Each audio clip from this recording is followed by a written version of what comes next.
দিলীপ ঘোষ ভোটের প্রচারে বেরিয়েছেন খড়গপুর সদরের এবারের বিজেপি প্রার্থী। তিনি ওই মোথাবাড়ি ঘটনা সম্পর্কে বলছেন, সবাই যা চাইছিল এতদিনে সেই এনআইএ তদন্ত হচ্ছে। এনআইএ তদন্ত হচ্ছে।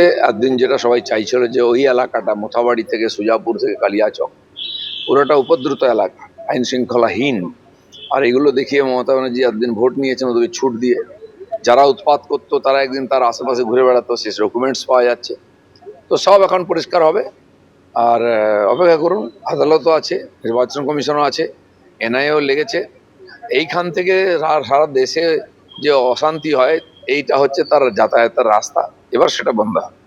গত বুধবার মালদার মোথাবাড়ির ঘটনা, যেখানে আদালতের নির্দেশে কর্তব্যরত জুডিশিয়াল অফিসারদের ঘেরাও করে রাখা এবং তাদের বেরোনোর সময় তাদের ওপর হামলার ঘটনা, যে ঘটনায় সুপ্রিম কোর্ট কিন্তু ইতিমধ্যেই কড়া ভৎসনা করেছে প্রশাসনকে, আপনারা জানেন। এবং সেই ঘটনায় আজকে ইলেকশন কমিশনের নির্দেশে এনআইএ যারা তদন্ত করছে সুপ্রিম কোর্টে, তাদের রিপোর্ট দেওয়ার কথা রয়েছে। এই নিয়ে কথা বলবো, বিজেন্দ্র সিংহ আমাদের সঙ্গে রয়েছেন টেলিফোন লাইনে। বিজেন্দ্র, একেবারে প্রশাসনকে আগের দিন সুপ্রিম কোর্ট তুলোধনা করেছে। রাজ্যের আইন শৃঙ্খলা পরিস্থিতি সর্বতভাবে ভেঙে পড়েছে। তার পাশাপাশি যেভাবে বিচারকদের উপরে হামলার ঘটনা ঘটেছে অত্যন্ত নক্কারজনক, এমনটাই তাদের মন্তব্য ছিল। সেই ঘটনাক্রম এবং তার প্রেক্ষিতে আজকে এনআইএর যে রিপোর্ট দেওয়ার কথা রয়েছে সেই সম্পর্কে জানতে চাই। সেদিন সুমতো কেস নিয়েছিল সুপ্রিম কোর্ট, যখন কলকাতা হাইকোর্টে চিফ জাস্টিস একটা চিঠি পাঠিয়েছিলেন সুপ্রিম কোর্টের কাছে। রাত অব্দি জেগেছিলেন চিফ জাস্টিস নিজে, তিনি জানিয়েছিলেন কিভাবে উদ্ধার করা হলো এই জুডিশিয়াল অফিসারদেরকে, 5 জনকে, যার মধ্যে 3 জন মহিলা ছিলেন। সেটা আমরা সুপ্রিম কোর্টের চিফ জাস্টিসের মুখে শুনেছিলাম এর আগে যখন হিয়ারিং হয়েছিল। এবং সেদিন যেটা অর্ডার দিয়েছিল সুপ্রিম কোর্ট, লিখিত অর্ডার, সেটাতে বলা হয়েছিল যে এটা জুডিশিয়াল অফিসারদেরকে ভয় দেখানোর জন্য করা হয়েছিল, পরিকল্পিতভাবে করা হয়েছিল। এবং এটা সুপ্রিম কোর্টের অথরিটিকে চ্যালেঞ্জ করার জন্য করা হয়েছে।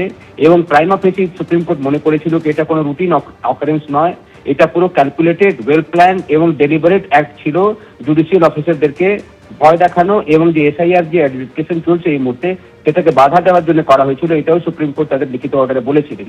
এবং তার সঙ্গে সঙ্গে বলেছিলেন যে ঘটনা ঘটেছিল সেটা রিফ্লেক্ট করছে কিভাবে মালদা জেলাতে আইন শৃঙ্খলা পুরো ভেঙে পড়েছে।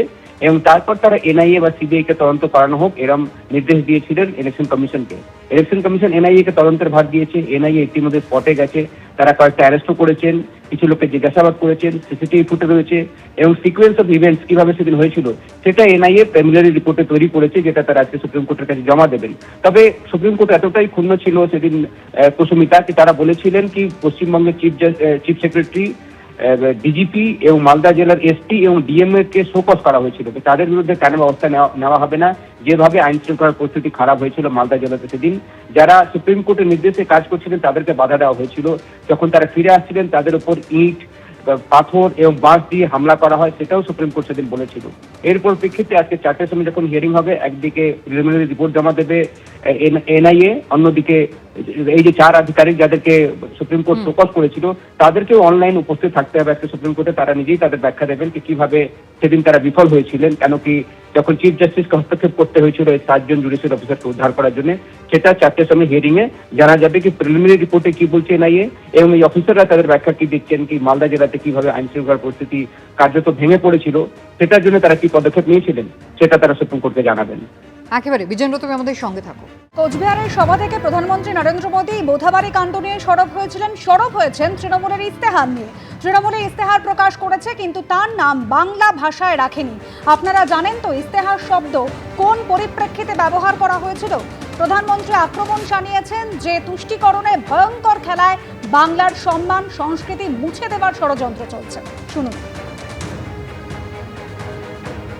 टीएमसी ने अपना घोषणा पत्र जारी किया, लेकिन उसका नाम उन्होंने बांग्ला भाषा में नहीं रखा, बल्कि उसे इश्तेहार कहा जा रहा है। आप सोचिए ये कैसे बंगाल की पहचान को बदल रहे हैं।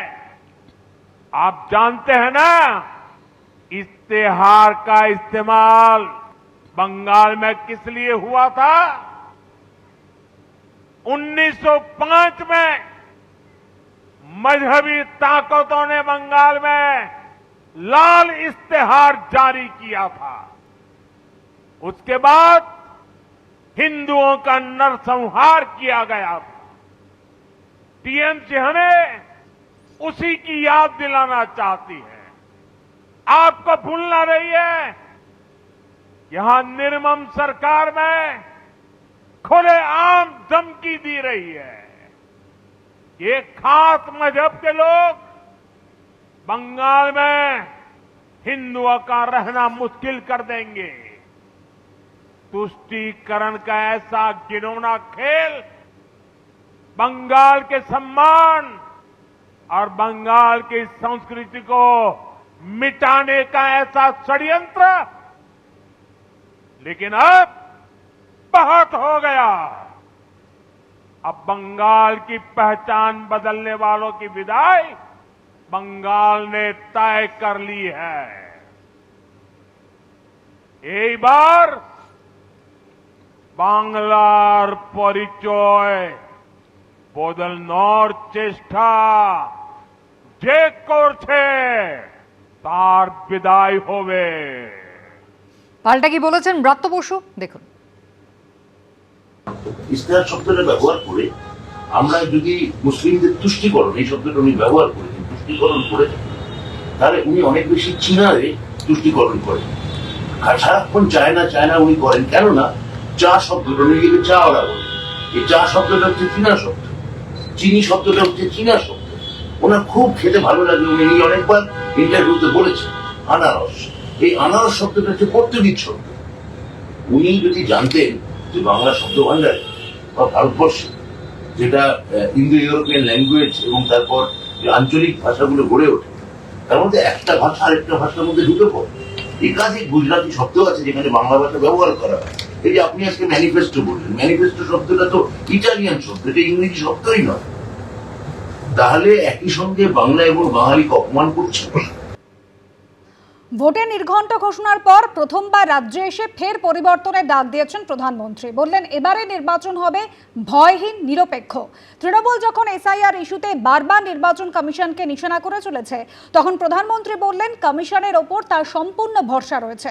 আর অন্যদিকে গতকাল একের পর এক সভা থেকে ইভিএম এর কারচুপির অভিযোগে তীব্র আশঙ্কা প্রকাশ করেছেন মমতা বন্দ্যোপাধ্যায়। इस बार बंगाल में निष्पक्ष चुनाव होगा, इस बार निर्भय चुनाव होगा और इस बार परिवर्तन का चुनाव होगा। ইভিএম মেশিন খারাপ করে দেবে অনেক জায়গায় প্ল্যান করে, সেই ইভিএম মেশিন সারাতে আসলে দেবেন না। ভোটে নির্ঘণ্ট ঘোষণার পর পশ্চিমবঙ্গে প্রথম জনসভা, সেখান থেকে ফের পশ্চিমবঙ্গে পরিবর্তনের ডাক দিলেন প্রধানমন্ত্রী। বললেন এবার নির্বাচন হবে ভয়হীন, নিরপেক্ষ। আর তৃণমূল যখন এসআইআর ইস্যুতে বারবার নির্বাচন কমিশনকে নিশানা করে চলেছে, তখন প্রধানমন্ত্রী বললেন কমিশনের ওপর সম্পূর্ণ ভরসা রয়েছে তার। बंगाल के भविष्य के लिए दीजिए, इस बार वोट अपने अधिकार के लिए दीजिए। बीजेपी उम्मीदवार को वोट देकर परिवर्तन पर मोहर लगाइए। मुझे चुनाव आयोग पर पूरा भरोसा है, इस बार बंगाल में निष्पक्ष चुनाव होगा, इस बार निर्भय चुनाव होगा और इस बार परिवर्तन का चुनाव होगा। অন্যদিকে আবার শমশেরগঞ্জ ও জিয়াগঞ্জের সভা থেকে কখনো ইভিএম এ কারচুপি তো কখনো মনোনয়ন জমা দেওয়ার চক্রান্তের আশঙ্কা প্রকাশ করলেন মমতা বন্দ্যোপাধ্যায়। ইভিএম মেশিনে এক থেকে যত বুথ গুনতে হবে, আর 5টা করে সিম্বলও যদি থাকে 5টাতেই টিপে টিপে ভোট দিয়ে দেখবেন সেখানে ভোটটা ঠিক মতো পড়ছে কিনা। ইভিএম মেশিন যখন চেক করবেন ভিভিপ্যাট যেন থাকে, এটা দেখে রাখবেন। আমাদের দাবি বাইরে থেকে গণতন্ত্রের রক্ষক মানুষ যাতে দেখতে পারে ওই EVM machine central force check করছে কিনা, কোন চিপ ঢুকাচ্ছে কিনা, হ্যাক করছে কিনা। ওরা পারে না, এমন কোনো কাজ নেই। গত 14ই মার্চ ব্রিগেডের সভা থেকে পশ্চিমবঙ্গে লড়াইয়ের সুর বেঁধে দিয়েছিলেন প্রধানমন্ত্রী। রবিবার কোচবিহারের সভায় তিনি বলেন তৃণমূলের পাপের ঘড়া পূর্ণ হয়েছে। পাল্টা জবাব দিয়েছে তৃণমূলও।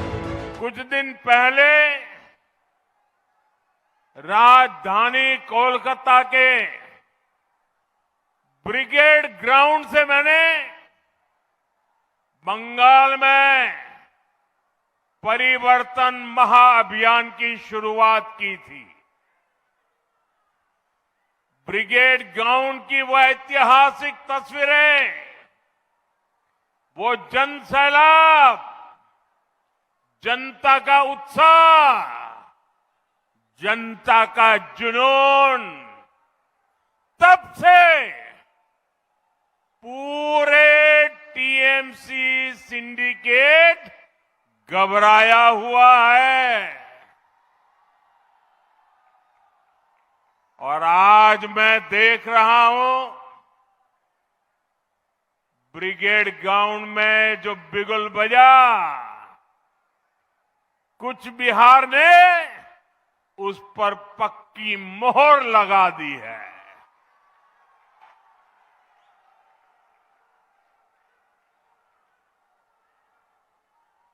इस माहौल और हुजूम ने ये पक्का कर दिया है, टीएमसी के पापों का घड़ा अब भर चुका है। প্রধানমন্ত্রী নির্বাচন কমিশনের উপর পূর্ণ আস্থা আছে বলেছেন, কারণ ওনার দলের এজেন্ট, ওনার দলের দালাল, ওনার দলের শাখা সংগঠন, ওনার দলের গণসংগঠন, তো ওদের দিয়েই তো বিজেপি কাজ করাচ্ছে। তো ওদের উপর আস্থা রাখবে না তো কাদের উপর আস্থা রাখবে? উত্তরবঙ্গ বিজেপির শক্ত ঘাঁটি, সেখান থেকেই নির্বাচনী সভা শুরু করে পরিবর্তনের ডাক দিলেন নরেন্দ্র মোদী। কিন্তু পরিবর্তন কি হবে, নাকি ফের ক্ষমতায় আসবে তৃণমূলই? উত্তর মিলবে 4 মে। আশাবুল হোসেন, শিবাশিস মৌলিক, সুদীপ্ত আচার্য, এবিপি আনন্দ। এবিপি আনন্দ, এগিয়ে থাকে, এগিয়ে রাখে।